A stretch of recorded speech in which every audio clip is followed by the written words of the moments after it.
द्वारा अपनाया गया मार्ग, उसकी फ्रीक्वेंसी, एंटीने का प्रकार, प्रसारण विधि, ट्रांसमिटिंग तथा रिसीविंग एंटीने के मध्य दूरी पर निर्भर करती है। Type of A propagation.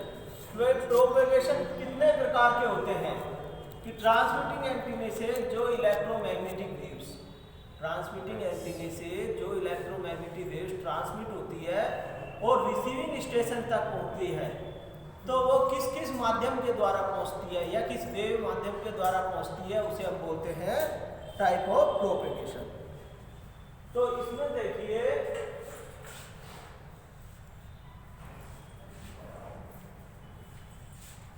Type of propagation, type of propagation,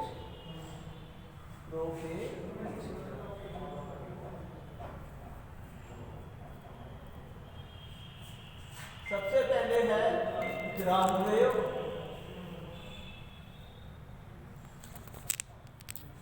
जिसे कि हम मीडियम वेव के नाम से भी जानते हैं।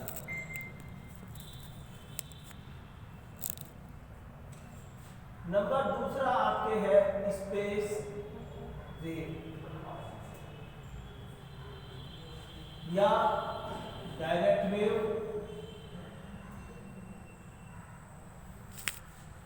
या line of site, line of site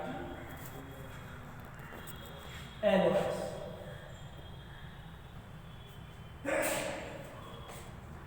तीसरा जो आपका है वो है स्काई वेव, और चौथा ये स्पेस वेव का एक पार्ट है जिसे हम बोलते हैं ग्राउंड रिफ्लेक्टेड वेव।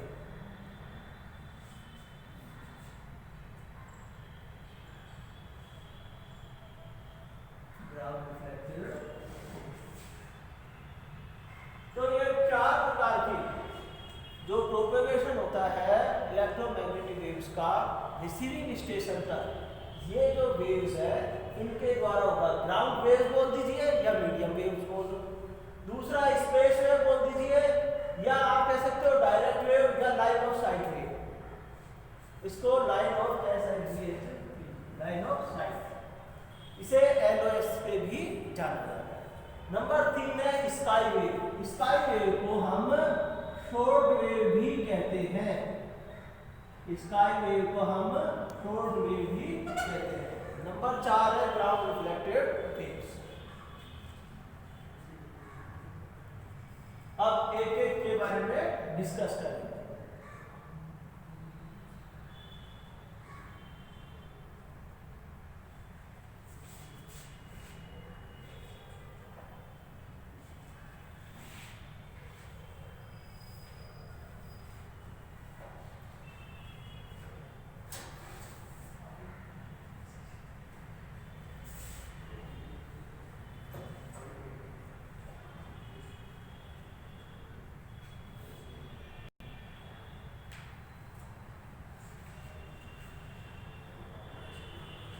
जब ट्रांसमिटिंग एंटीने से इलेक्ट्रोमैग्नेटिक वेव्स, जब ट्रांसमिटिंग एंटीने से इलेक्ट्रोमैग्नेटिक वेव्स पृथ्वी की वक्रता का अनुसरण करते हुए, पृथ्वी की वक्रता का अनुसरण करते हुए रिसीविंग स्टेशन तक पहुंचती है, तो उसे ग्राउंड वेव्स कहते हैं।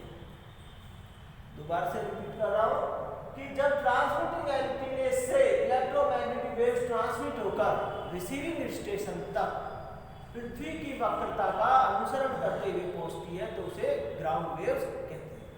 और ये लमसम 50 मीटर तक की ऊंचाई तक गमन करती है। पहली चीज, इन वेव्स को मीडियम वेव्स के नाम से भी जाना जाता है, इन वेव्स को मीडियम वेव के नाम से भी जाना जाता है। और ट्रांसमिटिंग पावर के मान को बढ़ाकर कम्युनिकेशन को थोड़ा अधिक दूरी तक भी किया जा सकता है। तो ये आपके हो गया ग्राउंड वेव्स, केवल इतना ही होगा इसमें। नंबर दूसरा जो आपके है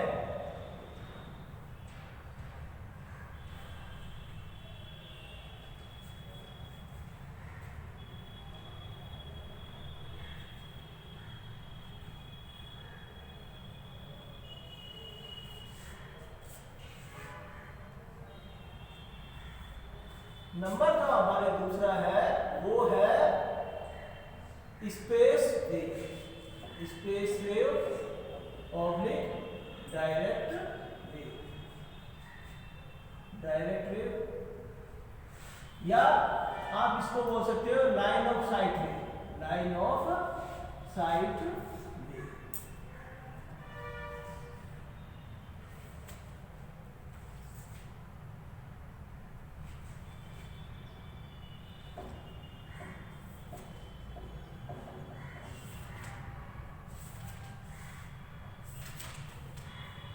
space wave oblique direct wave या लाइन ऑफ साइट वेव, जब ट्रांसमिटिंग स्टेशन से रिसीविंग स्टेशन तक इलेक्ट्रोमैग्नेटिक वेव्स प्रकाश की तरह सीधी रेखा में गमन करते हुए पहुंचती है, प्रकाश की तरह सीधी रेखा में गमन करते हुए पहुंचती है, तो उसे हम बोलते हैं line of site wave.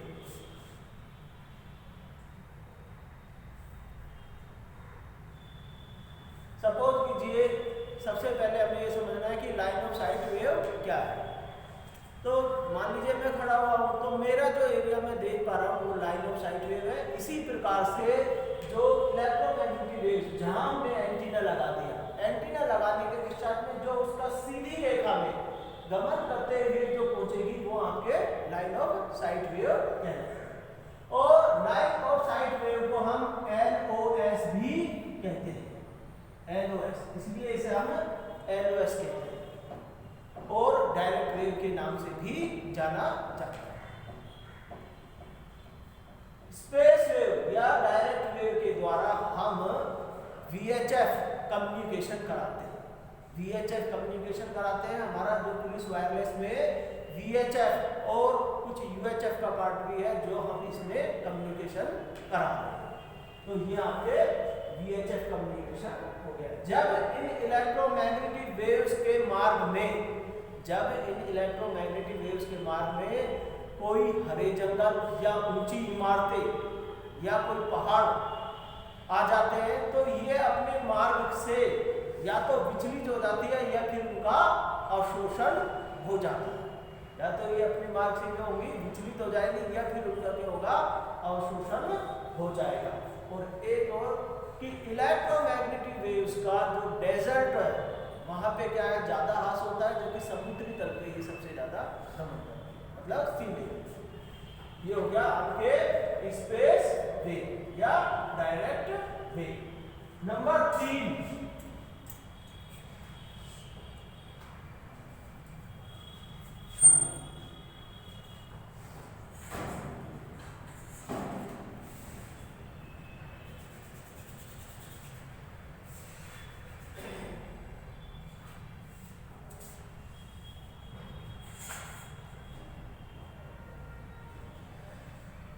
Number 3 पे जो हमारे हैं वो है स्काई वेव। स्काई वेव को शॉर्ट में, स्काई वेव को हम शॉर्ट वेव भी कहते हैं।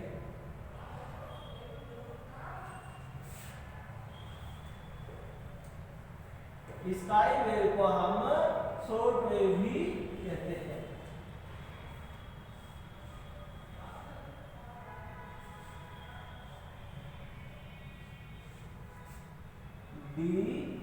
DEF1 और F2 है, ये ट्रांसमिटिंग और ये रिसीविंग।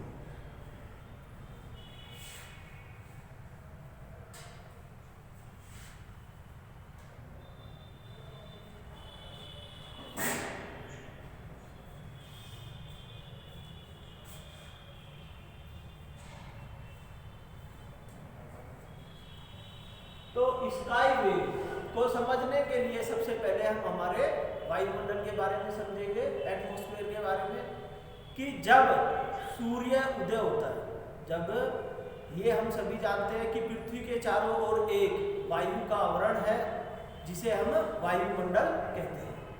अब जैसे जैसे पृथ्वी के धरातल से हम ऊपर जाते हैं वैसे ही विभिन्न प्रकार के मंडल चेंज होते हैं, जैसे आप पहले पढ़ चुके हो, क्षोभ मंडल, सप्ताह मंडल, आयन मंडल और ओजोन मंडल, और एक लास्ट होता है बाह्य मंडल।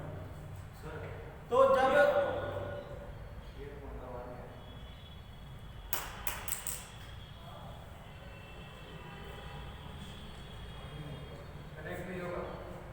अब ये क्या बात, हाँ तो ये जो है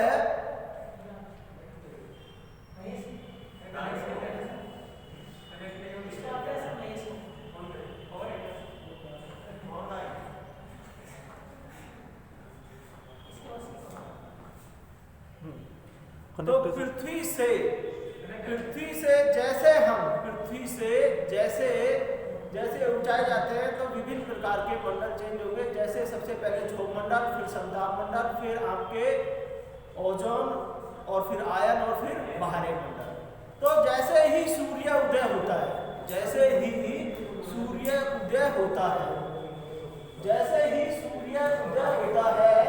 तो 6 बजे से जो प्रकाश की जो किरणें होती है अर्थ पर आने लग जाती है। प्रकाश की किरणें अर्थ पर आने लग जाती है। तो जैसे जैसे वो अर्थ पर आएगी तो वायुमंडल में या हमारे जो एटमॉस्फेयर में जो पार्टिकल्स है उनका आयनन होने लग जाता है।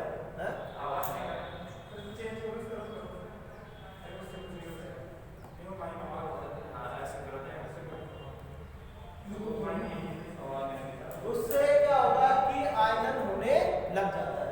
तो सुबह के समय 6 बजे से हमारे इसका आयनन शुरू हो जाएगा, जिसके फलस्वरूप ये जो लेयर है डी लेयर, ई लेयर, F1 और F2 लेयर बनना लग जाती है। जिसके फलस्वरूप जो 4 लेयर है डी, ई, F1 और F2 लेयर बनने लग जाती है। अब जैसे जैसे समय जाएगा वैसे वैसे क्या होगा कि जो इसके अंदर जैसे जैसे सुबह से शाम के समय तक ये लेयरें आयनों डेंसिटी के कारण बनना प्रारंभ हो जाती है। 6 बजे के बाद में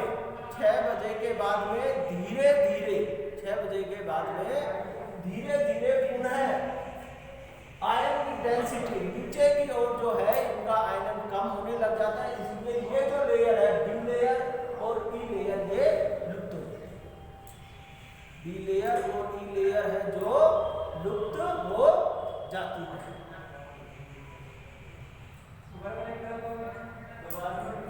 डी लेयर और ई लेयर है जो लुप्त हो जाती है।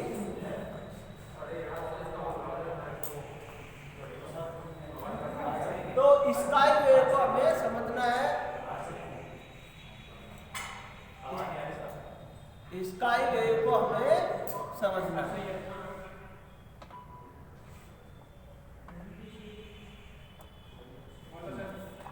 स्काई वेव को हमें समझना है। जब ट्रांसमिटिंग एंटीना से इलेक्ट्रोमैग्नेटिक वेव्स 3 to 30 मेगाहर्ट्ज 3 से 30 मेगाहर्ट्ज की फ्रीक्वेंसी को ट्रांसमिटिंग स्टेशन से ट्रांसमिट किया जाता है। तो ये इलेक्ट्रोमैग्नेटिक वेव्स आयनोस्फीयर की विभिन्न लेयर से अपवर्तित होकर और पुनः रिसीविंग स्टेशन पर पहुंच जाती है। तो ट्रांसमिटिंग एंटीना से इलेक्ट्रोमैग्नेटिक वेव्स ट्रांसमिट होकर आयन स्फीयर में जो विभिन्न प्रकार की लेयर है इससे रिफ्लेक्ट होकर पुनः अर्थ पर आ जाती है। इसी प्रकार से जो प्रोपगेशन होगा वह प्रोपगेशन स्काई वेव प्रोपगेशन कहलाता है। तथा स्काई वेव प्रोपगेशन को शॉर्ट वेव प्रोपगेशन के नाम से भी जाना जाता है। और ये जो इलेक्ट्रोमैग्नेटिक वेव्स जब अर्थ पर आएंगी तो मल्टी होप्स के रूप में जैसे ही आएंगी गिरने के पश्चात में फैल जाती है। इससे मैक्सिमम स्टेशन कवर हो जाते हैं। नंबर 4 ग्राउंड रिफ्लेक्टेड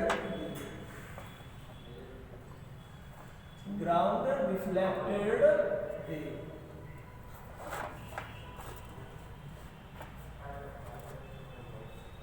ये स्पेस वेव का ही पार्ट है। इसमें यह है कि जब इलेक्ट्रोमैग्नेटिक वेव्स किसी स्टेशन से ट्रांसमिट होती है तो अर्थ पर स्थित पहाड़ होते हैं, तो पहाड़ से ये इलेक्ट्रोमैग्नेटिक वेव्स टकराकर विभिन्न क्षेत्रों से रिसीविंग स्टेशन पर पहुंच जाती है, या अर्थ में जो हमारा अर्थ की जो ऊंचाइयों में अंतर है उनसे टकराकर या रिफ्लेक्ट होकर विभिन्न क्षेत्रों में पहुंचती है, जिसे ग्राउंड रिफ्लेक्टेड वेव्स कहते हैं।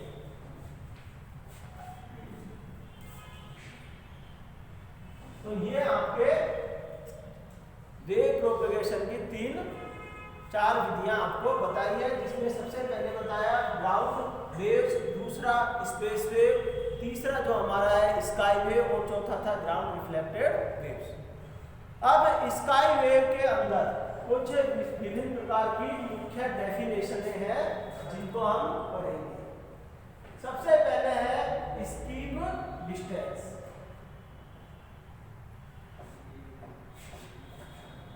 Escape distance.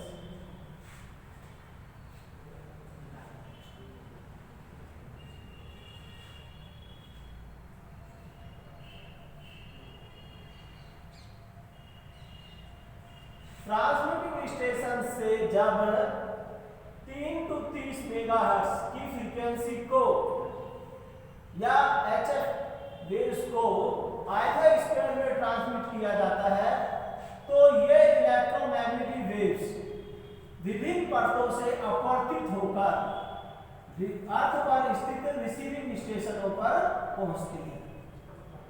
अर्थ पर विभिन्न स्टेशनों पर पहुंचती है, तो अर्थ विभिन्न स्टेशनों पे पहुंचती है तो रिफ्लेक्ट होके रिसीविंग स्टेशन से ट्रांसमिटिंग स्टेशन से रिसीविंग स्टेशन की जो मिनिमम दूरी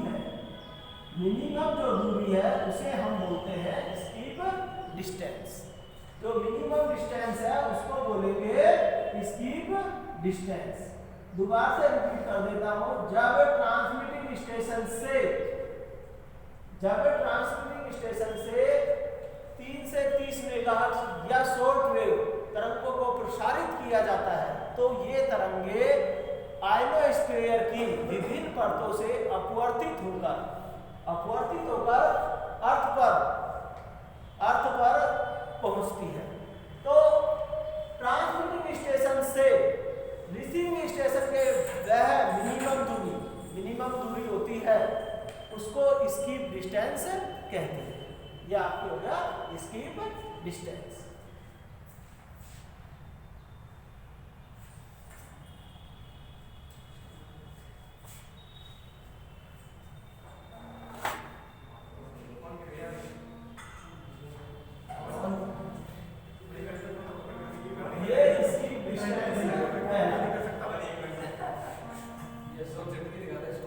और क्या? Number 2 critical frequency. नंबर 2 है critical frequency. Number 2 critical frequency. ये भी एक स्काई वेव का ही पार्ट है। ये भी स्काई वेव के ही एक पार्ट है।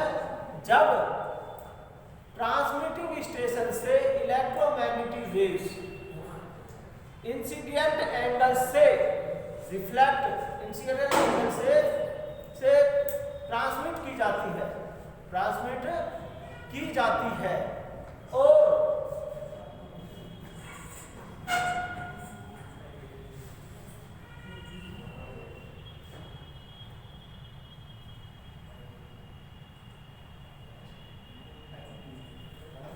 जब स्काई वेव प्रोपगेशन के दौरान जब इलेक्ट्रोमैग्नेटिक वेव ट्रांसमिटिंग एंटीना से ट्रांसमिट की जाती है, तो आयनोस्फीयर की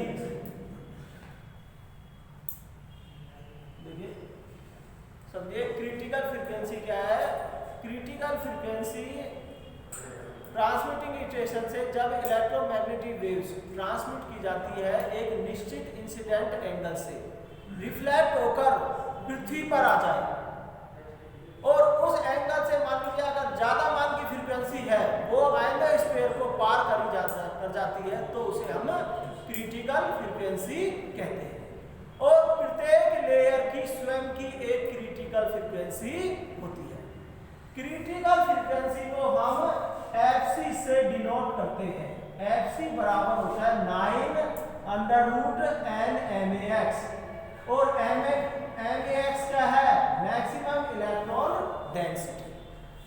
भाई max क्या है? Maximum electron density. ये क्रिटिकल फ्रीक्वेंसी की डेफिनेशन।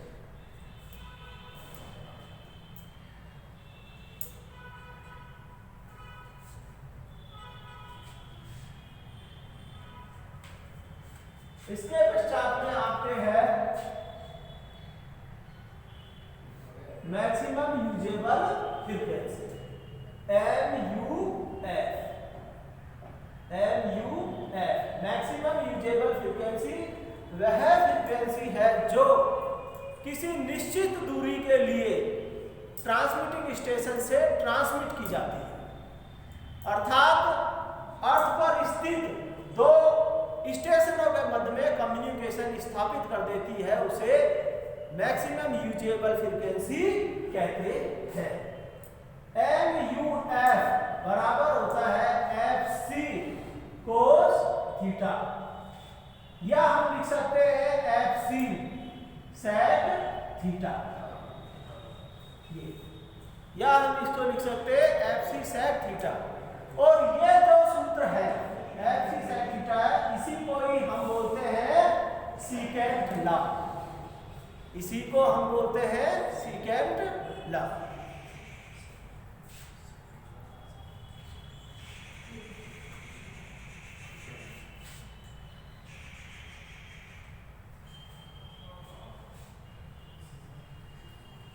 इसके पश्चात में आपके नेक्स्ट जो डेफिनेशन है वो आपके है वर्चुअल रेडियो ओरिजिन। पहले रेडियो ओरिजिन,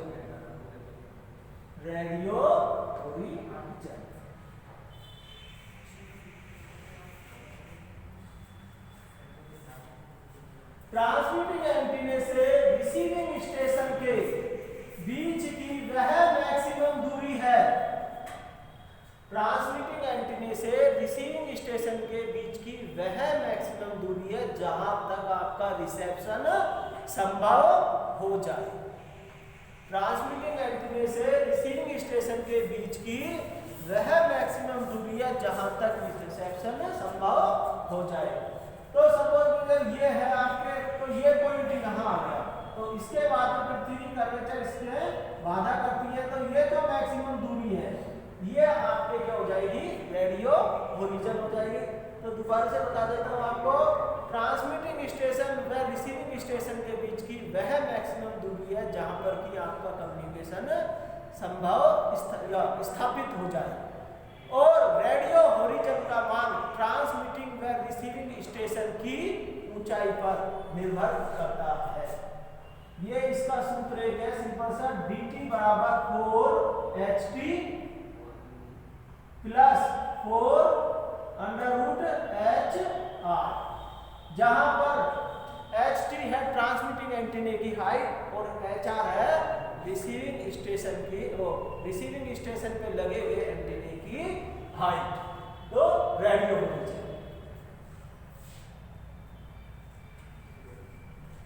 नेक्स्ट है आपके वर्चुअल हाइट। वर्चुअल हाइट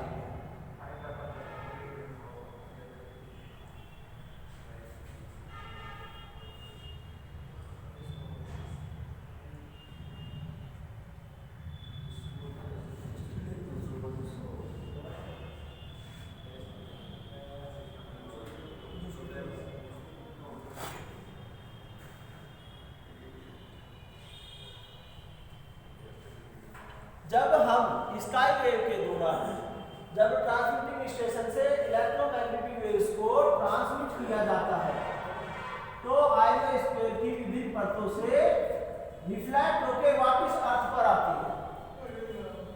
अर्थ पर आती है तो जहां आपतित तरंग, ये तो होगा आपतित तरंग आपकी तरंग, और ये हो गया आपका अपवर्तित तरंग। ये है आपके अपवर्तित तरंग। तो वर्चुअल लाइट से क्या तात्पर्य है कि स्काई वेव प्रोपेगेशन के दौरान आपतित तरंग और अपवर्तित तरंग जिस प्रोजेक्शन बिंदु पर मिलती हुई प्रतीत होती है, जिस प्रोजेक्शन बिंदु पर मिलती हुई प्रतीत होती है, उस बिंदु से अर्थ के जो बीच की दूरी है उसको हम बोलते हैं वर्चुअल हाइट।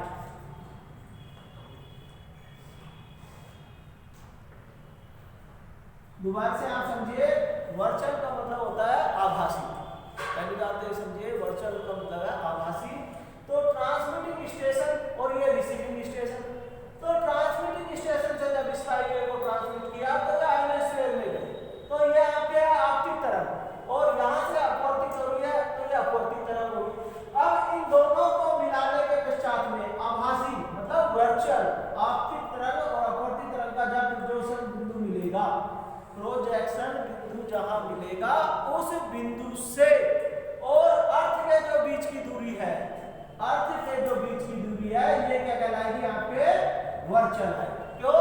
क्योंकि हमने आभासी पॉइंट लिया, इसलिए वर्चुअल हाइट है। और जिस बिंदु से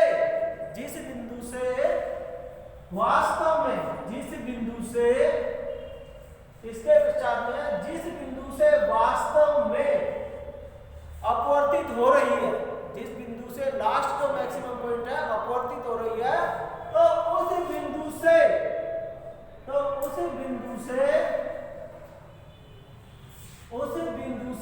और जो अर्थ के बीच की दूरी है, अब वो किसमें कन्वर्ट हो जाएगी?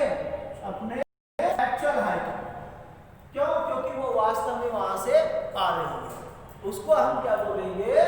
Actual height. उसको हम बोलेंगे एक्चुअल हाइट।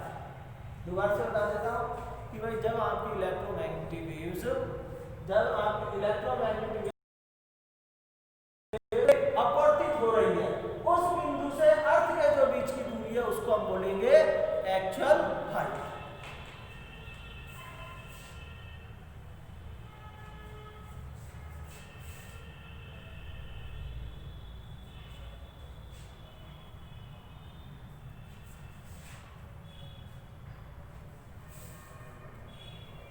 एक और है ऑप्टिमम यूजेबल फ्रीक्वेंसी।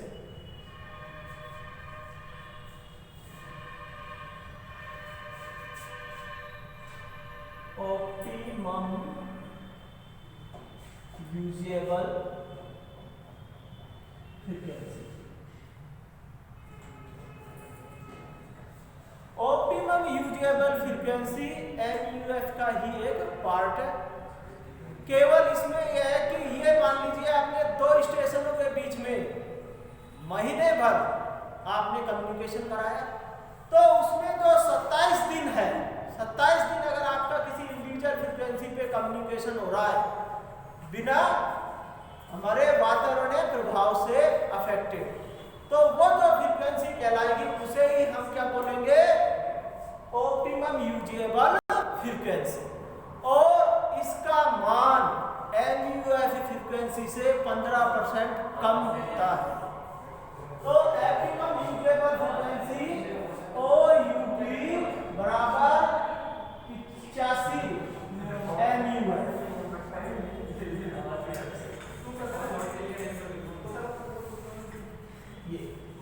इसको हम बोलेंगे ऑप्टिमम यूजेबल फ्रीक्वेंसी। इसे हम ऑप्टिमम यूजेबल फ्रीक्वेंसी बोलेंगे। तो मुख्य डेफिनेशन कंप्लीट हो